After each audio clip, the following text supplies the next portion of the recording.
জয়পুরহাটের আক্কেলপুরে স্ত্রী পরকীয়া ও বিদেশ থেকে সৌদি প্রবাসী শাশুড়ির পাঠানো ৩ লাখ টাকা চেয়ে না পেয়ে স্ত্রী ও খালা শাশুড়িকে ছুরি মেরে হত্যার ঘটনায় আসামি ঘর জামাই রুবেল হোসেনকে গ্রেফতার করেছে পুলিশ। রবিবার সন্ধ্যায় বগুড়ার গাবতলী উপজেলার মাসুন্দি এলাকা থেকে তাকে গ্রেফতার করা হয়। গ্রেফতারকৃত রুবেল হোসেন নওগাঁর বদলগাছি উপজেলার শ্রীরামপুর গ্রামের নুরুল ইসলামের ছেলে। সোমবার দুপুরে জয়পুরহাট পুলিশ সুপারের কার্যালয়ে আয়োজিত সংবাদ সম্মেলনে পুলিশ সুপার মোহাম্মদ নূরে আলম এসব তথ্য সাংবাদিকদের জানান।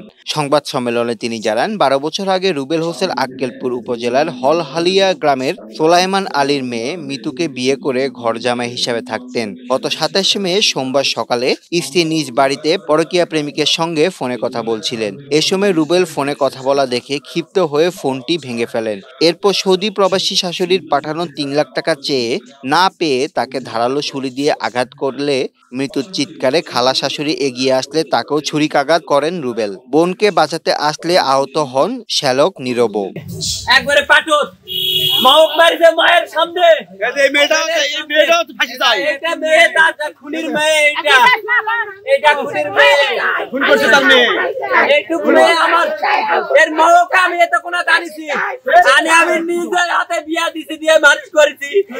আমার পাল্লাতি বললে আমাকে মানুষ করতে হবে। এর আর কেউ থাকলো না। এর আমি সুষ্ঠু বিচার চাই, আপনারা সুষ্ঠু বিচার করবেন। পরে এলাকাবাসী আহতদের উদ্ধার করে আক্কেলপুর উপজেলা স্বাস্থ্য কমপ্লেক্সে ভর্তি করিয়ে দেন। চিকিৎসাধীন অবস্থায় খালা শাশুড়ি আলেয়া বেগম সেখানে মারা যান।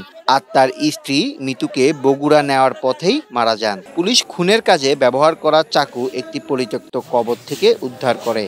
এর পূর্বে থানা থেকে আসামিকে নিয়ে যাওয়ার সময় নিহতের পরিবার ও এলাকাবাসী হত্যাকারী রুবেলের ফাঁসি চেয়ে আক্কেলপুর থানার সামনে স্লোগান দিতে থাকেন।